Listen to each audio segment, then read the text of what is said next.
મન પ્રબોધ નિત્યના પાઠ. પ્રથમ નમન કરી નવકુંવર શ્રી ગોકુલે સરસ રાસ. મમ ચિંતા ચૂરો ચતુર પૂરો મન કી આસ. આસ એક તુમ દરસ કી પરસ પરમ સુખ રૂપ. દરસ પરસ રસ દાન के दाता श्री गोकुल भूप.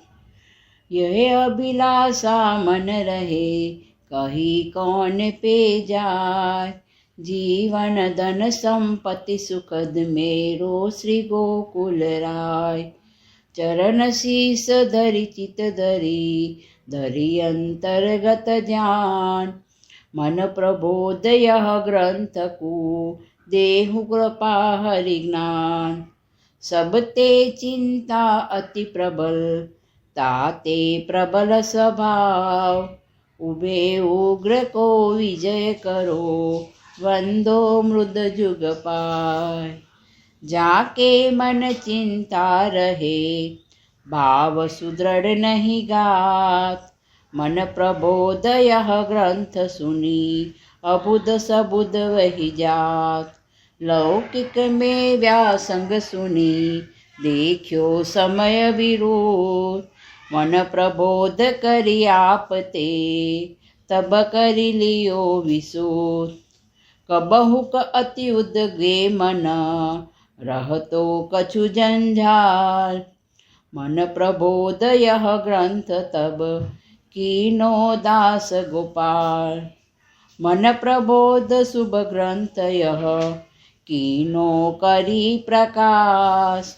मन प्रकाश बोध निकट सब ते करे उदास.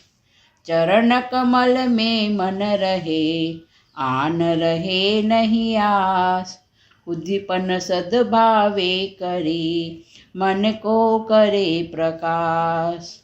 जिहि सुन के चिंता सकल लौकिक अलौकिक शेष. कोई दुख व्यापे नहीं दोष रहे नहीं लेश. जामे श्री मुख के वचन उत्पत्ति सहित अनूप. सकियन को शिक्षा निमित्त कहे है कारण भूप. मन प्रबोध यह ग्रंथ को पढ़े सुने जो दास. जगत तुच्छ करि काहू की करे न कबहू आस. प्रथम नमन करि नव कुंवर श्री गोकुले सरस रास. मम चिंता चूरो चतुर पूरो मन की आस.